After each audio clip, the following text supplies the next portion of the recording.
平儿，本来呢，阿姨想给你和嘉清报一样的冬令营的，但是一想你要走那么长时间，爷爷奶奶会想你的。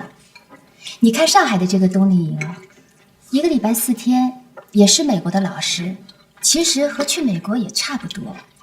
这样呢，你英语也学了，爷爷奶奶也好天天见你。妈妈，那我呢？你12月20号走。耶，我能去美国喽！嘉清要去美国。那平儿，你想跟嘉清一起去美国参加冬令营吗？那就一起去，爸妈你们说呢？我们听平儿的，如果平儿愿意去，我们当然同意了。哎，一个孩子去美国的冬令营需要多少钱呢4万5。哎，这样好吗？4万5就4万5。这样，明天你把上海那个冬令营给退了，让平儿跟嘉清一起去美国。耶，我终于可以去美国啦！好像不行，因为签证要时间的，而且报名时间好像过了。打电话给我转头问。现在都下班了，上哪儿打呀？平儿，要不这样吧，明天呢，阿姨帮你去问问，如果能报得上的，咱们就去；如果报不上，咱们下次去，好吗？哎呦，平儿，怎么搞的？没事，儿子，过来跟我说。没事，我们可以去的，我们用哭。咱以后去嘛，以后去啊，哪儿都一样，是不是？哪儿都一样，没事。别哭了，赶紧吃饭。吃饭，来吃饭。来吃饭来。哎。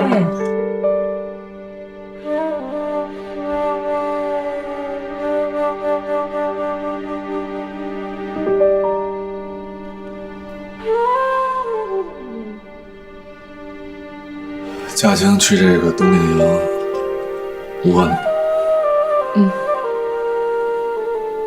平儿这个呢？8000多。你觉着我们家真缺这4万多块钱？当然不是，但也不像你想象的那样9牛1毛。罗子君要买房子，要安顿你的父母，这些看得见看不见的地方都是要花钱的。英玲，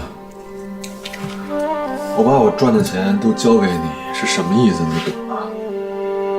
是我把我的生活和我家人的生活全都交给你了，我父母的，我孩子的。你之前已经动过脑筋了，把我爸妈和平儿送到隔壁的房子里单独居住，现在你又想说一点好听的，分别对待2个孩子吗？我爸妈不说不等于他们不明白，孩子不说不等于他不知道你有分别心。我本来我也不想说，我是忍无可忍了。你听我把话说完好吗？我已经跟你说过了，这不是钱的问题。如果交钱就能让平儿去美国，我肯定把这钱交了。我不会为这么点事情砸自己的牌子的。去美国要签证，还要面试，还要跟寄宿家庭联系，这么多事情不是1天2天能够解决的。嘉庆的这点思想工作，我早就跟他做了，这点准备工作，我是年初就跟他联系了的。但孩子们不会了解那么多吧？你刚才吃饭的时候说的那些话，就会让他们觉得我们对他们有分别心。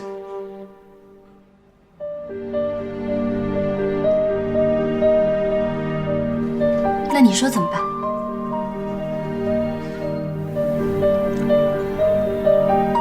嘉清这个钱付了吗？下一期什么时候？你什么意思？你是说让嘉清这次不去了，下次跟平儿一起去是吗？我们必须对我们的孩子平等对待吗？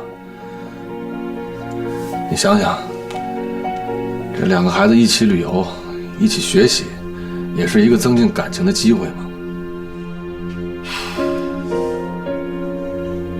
陈俊生，我是你再找的老婆，我不是你找的天使。我想你想找那种一心一意奉献、没有半点私心的天使，这个世界上是没有的。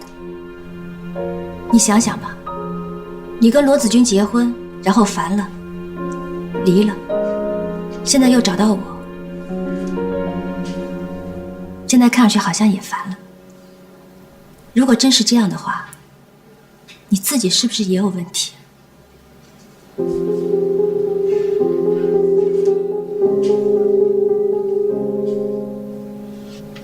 我答应嘉清这次去，平儿下次去，这在我看来就是平等对待。夫妻举案齐眉是好的，如果撕破脸了，这就难看了。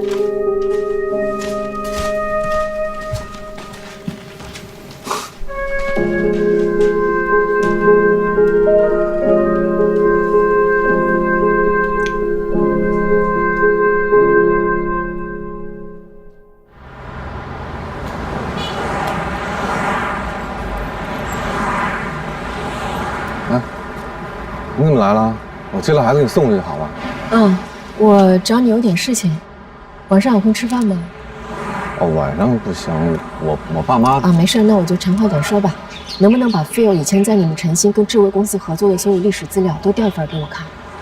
你要这资料干嘛？他现在不是去 BNT 了吗？把跟智慧的合作都带走了，现在找我们公司做市场调查。我觉着其中有问题，所以怀疑之前的合作也有问题。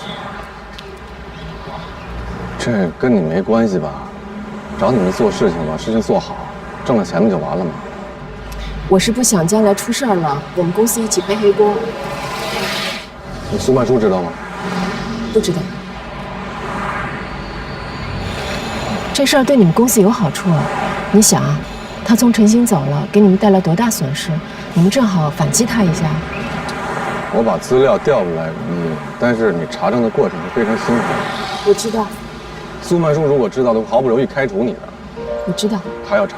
要查。为了贺涵。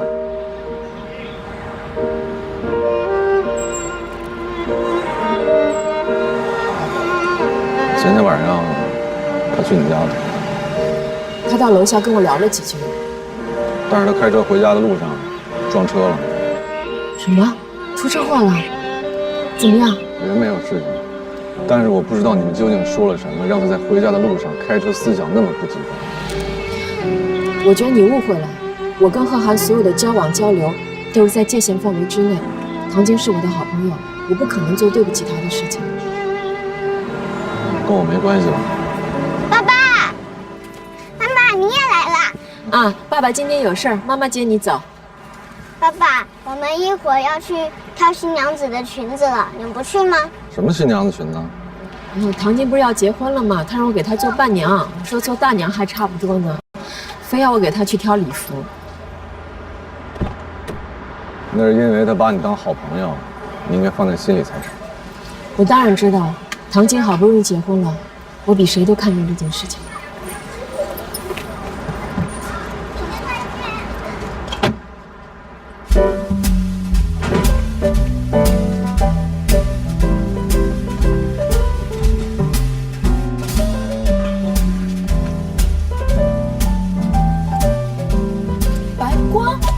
怎么会在这儿？是我让他住这儿了，正好他的出租房没了，在我这儿又能住，给我打的下。子群呢？哎，你们怎么会想到老卓这儿来找地方住的？是那个谁，陈俊生，他求我做了个顺水人情。贺涵呢？我来打包点吃的，就去找他。哟，今儿怎么像贵妇似的？最后一天贵妇生活，明天就要上班了。好。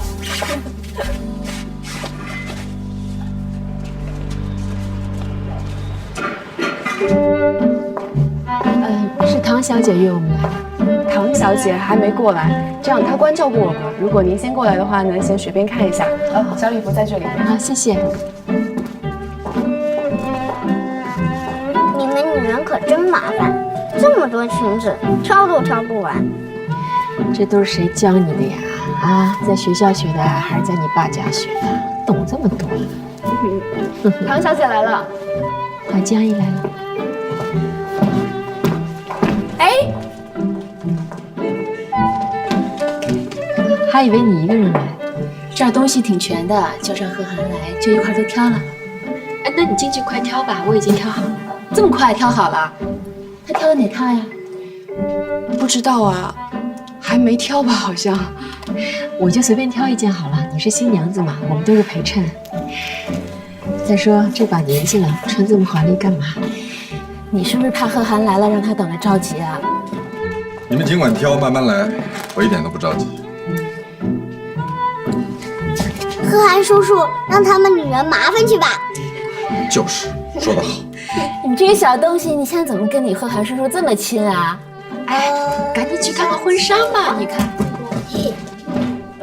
贺涵叔叔，你是新郎，那你要穿哪件衣服结婚呢？不是说你是新郎吗？你骗人，你才是新郎呢。你到底要穿哪一些衣服啊？那，就那些。那你要穿那里面的哪一件呢？要不这样吧，你来帮我选。真的，我说哪件就哪件。我相信你的眼光。好。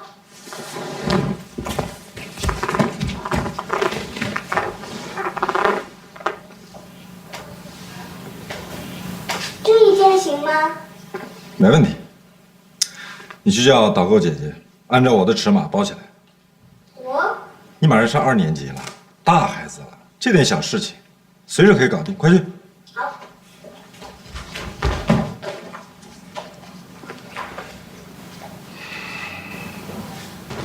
贺涵、平儿，快过来看看。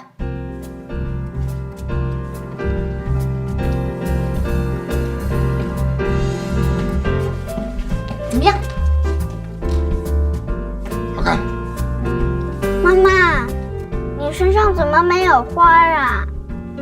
妈妈是个伴娘，唐静阿姨才是新娘子，她才要有花呢。你看平儿都觉得你穿太素了，贺涵，你看她是不是穿太素了？想让她挑一件花的，她还不愿意。我觉得挺好的，我就这样的。是啊，自己喜欢就好。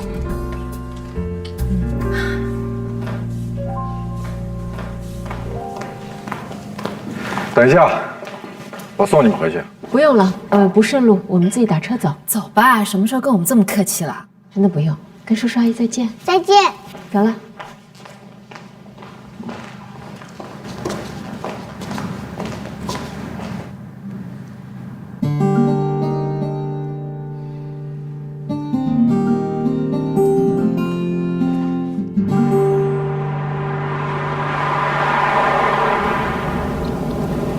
你有没有觉得这次我回来，子君好像对我有点生疏啊？有吗？应该不会吧。他现在工作生活都稳定下来了，我们是不是应该帮他找个男朋友了？你不是向来主张随缘而安，不为了结婚而结婚的吗？结不结婚是另外一回事儿。感情生活还是应该丰富起来的。单身并不意味着孤独寂寞，反而应该表示有更多的社交可能。个人有个人的打算，你未必都清楚的。我今天去到老卓那儿，看见白光在那儿帮忙。是你帮陈俊生把白光介绍过去的吗？老卓那儿一直缺人。有白光在那儿帮忙，挺好的。真的挺好的，我看白光现在状态不一样了。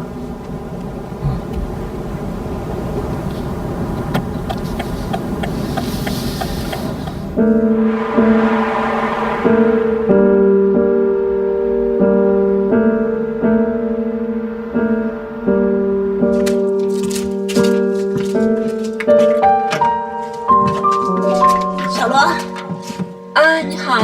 刚才有幸从先生给你送东西，看你不在家，就把它交给我了。啊，谢谢啊！啊，不客气。高阿姨再见。再见。哎，再见。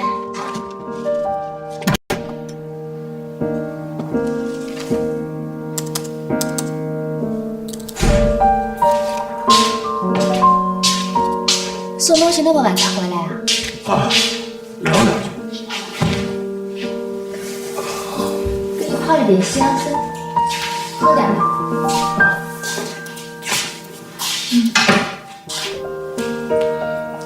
你知道吗？公司好像打算要派贺涵去北京来。啊，所以说你也得打算打算，你到底是跟他去北京呢，还是留在上海？要是去北京的话，这人生地不熟的，这一大家子人怎么办呢？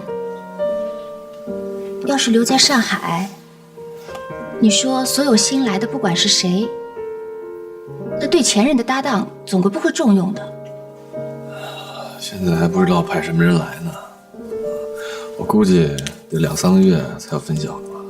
哎，所以这2、3个月站队清楚是很重要的啊。我已经站队了嘛，要没有贺涵的话，我在陈星也不会干得这么好。那你对他也不坏呀。再说了，也不是让你当坏人。我们也是有老有小的，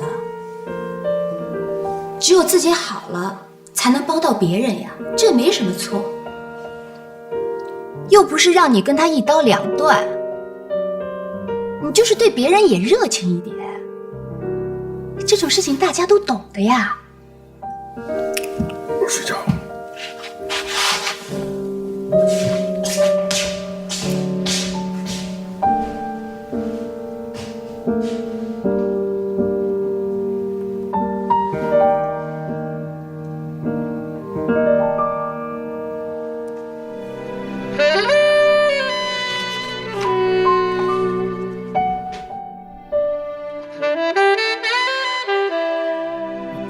你老实告诉我，你是不是喜欢上了贺涵？你就是喜欢上了，你是因为这样那样的原因，不敢说不敢做。苏曼叔如果知道，都毫不犹豫开除你。我知道，他要查，要查。为了贺涵。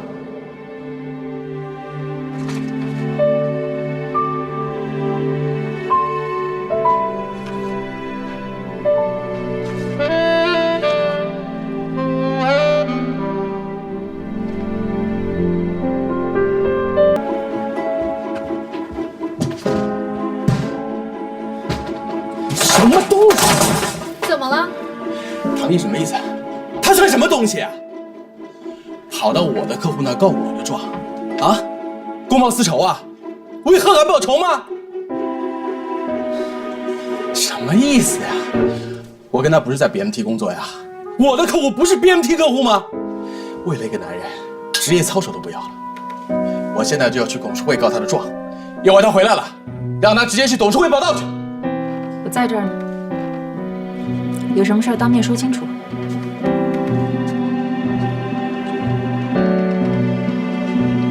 唐姐，你怎么在这儿啊？你不是应该在……我一直在这儿。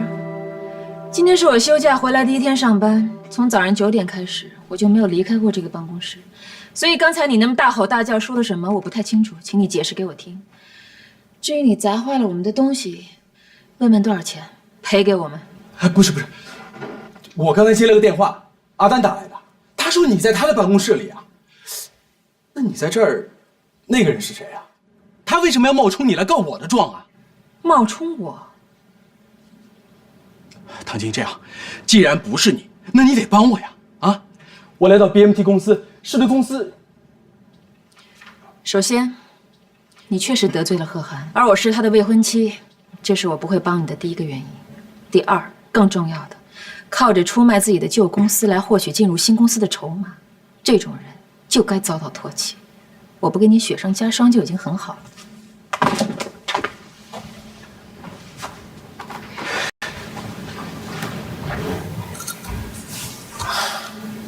谁会冒充我？你们谁认识那个丹？帮我问问。好的。